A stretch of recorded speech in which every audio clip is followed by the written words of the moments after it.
Halo para pencari fakta, banyak rahasia di dunia ini yang belum kita ketahui, baik mitos maupun fakta. Terlepas dari itu semua, disebutkan dalam riwayat atau hadis, ada beberapa tempat yang keberadaannya sengaja disembunyikan.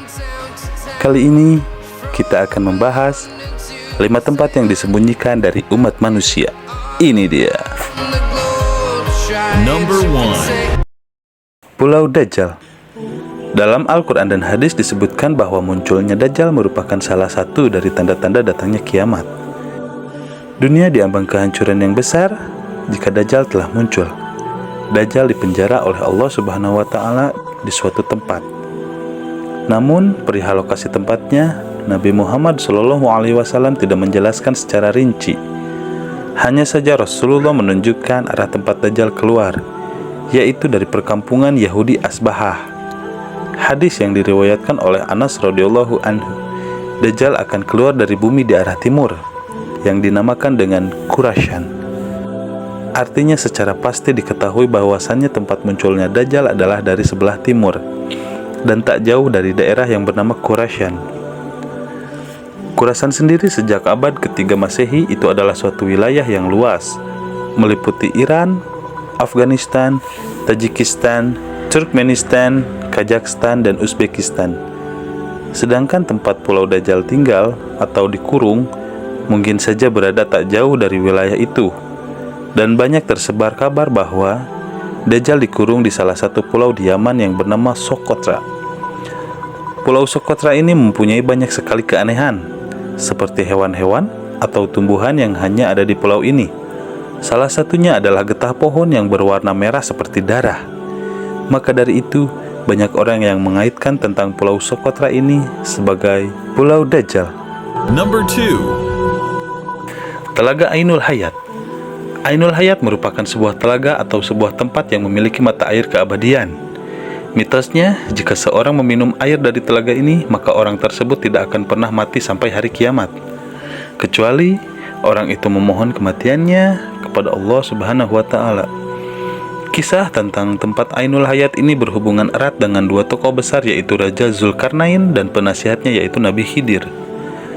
Ada sebuah riwayat yang mengatakan bahwa pada suatu hari Raja Zulkarnain bertanya kepada malaikat tentang bagaimana ibadahnya malaikat kepada Allah Sang Pencipta. Kemudian malaikat pun memberitahu kepada Zulkarnain bahwasannya ada malaikat yang sejak dia diciptakan dia selalu sujud dan tak pernah mengangkat kepalanya. Dia tidak mau menyia-nyiakan waktu untuk selalu beribadah kepada Tuhannya. Maka Zulkarnain yang mendengar perkataan dari malaikat itu, dia menjadi tertarik, sebab Zulkarnain ingin hidup abadi, supaya dia bisa lebih lama beribadah kepada Allah Subhanahu wa Ta'ala. Lalu dicarilah telaga itu oleh Zulkarnain dan Nabi Khidir alaihi salam, beserta dengan pasukan kerajaannya. Kemudian mereka menemukan di tempat terbitnya matahari. Tempat itu digambarkan sebuah tempat yang gelap, namun bukan seperti gelap pada malam hari, tetapi gelap karena ada semacam asap atau kabut tebal. Singkat cerita, yang meminum air dari telaga itu hanyalah Nabi Khidir alaihi salam, sementara Zulkarnain tidak meminumnya.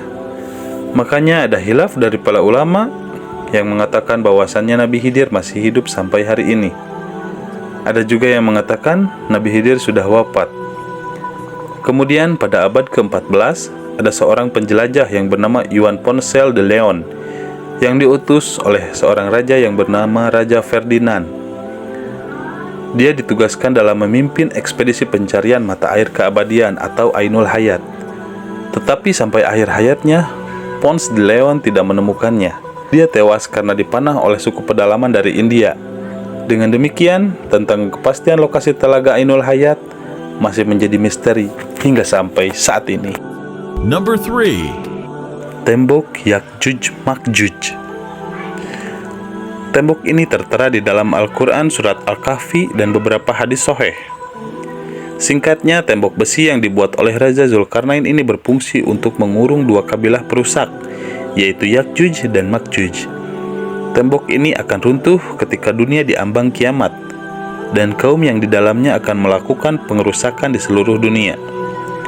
Jumlah kaum ini sangat banyak, Diriwayatkan kalau ada satu manusia, berarti jumlah Yakjuj dan Makjujnya adalah 999. Menurut survei pada tahun 2001, penduduk bumi ada sekitar 788 miliar jiwa.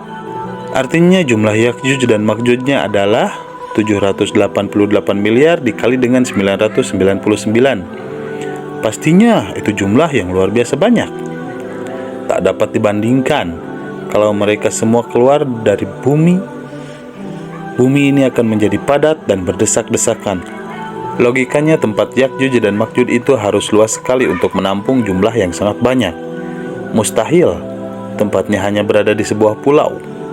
Minimal dibutuhkan sebuah benua yang sangat luas.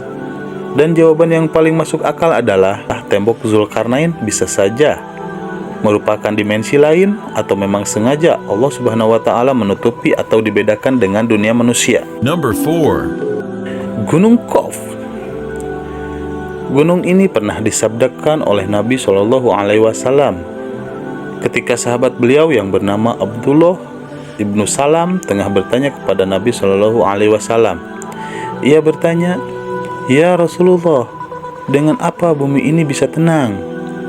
Nabi Shallallahu alaihi wasallam bersabda, "Dengan beberapa gunung." Kemudian Abdullah ibnu Salam melanjutkan bertanya, "Lalu dengan apa gunung-gunung itu dikokohkan?" Nabi kemudian menjawab, "Dengan gunung Qaf yang terbuat dari batu zamrud hijau dan birunya langit." Para ahli tafsir mengatakan gunung Qaf merupakan induk semua gunung yang ada di dunia ini. Ada beberapa pendapat mengenai keberadaan gunung Qaf ini. Raja Zulkarnain pernah naik ke gunung ini.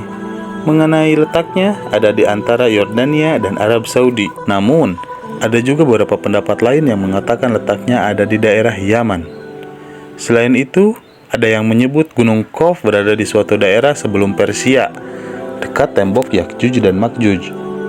Gunung Qaf ini dihuni oleh waliullah yang berjumlah 70 orang karena menjauhkan diri dari duniawi. Di sisi lain, ada pula yang mengatakan bahwa di dekat Gunung Goib ini ada sebuah pulau yang bernama Al-Hadir, yaitu tempat bertemunya arus sungai dan laut. Pulau itu dihuni oleh sosok hamba Allah yang saleh, yang dikenal sebagai Nabi Khidir alaihissalam. Mengenai lokasinya, sampai saat ini menjadi misteri yang belum terpecahkan. Atau mungkin Gunung Qaf ini ada kaitannya dengan Ainul Hayat. Number 5. Istana Sulaiman. Kemegahan istana Nabi Sulaiman tertera dalam Al-Quran. Menurut beberapa para ahli sejarah, istana megah Nabi Sulaiman dibangun oleh manusia dan bangsa jin. Oleh sebab itu, istana Nabi Sulaiman ini sangat istimewa dan tak bisa dibandingkan dengan bangunan-bangunan modern seperti sekarang ini. Di dalamnya tersimpan banyak emas, harta karun, dan masih banyak lagi. Istana Nabi Sulaiman disebut dengan Solomon Temple atau Kuil Sulaiman. Hal ini sesuai dengan literatur bangsa Yahudi bahwa istana Nabi Sulaiman alaihissalam sekarang ini sudah tidak ada lagi, alias sudah runtuh. Yang tersisa hanyalah tembok sebelah barat dari bagian kuil. Bagi orang Yahudi, bangunan ini dinamai tembok ratapan. Berikut adalah 5 tempat yang masih menjadi misteri hingga sampai saat ini.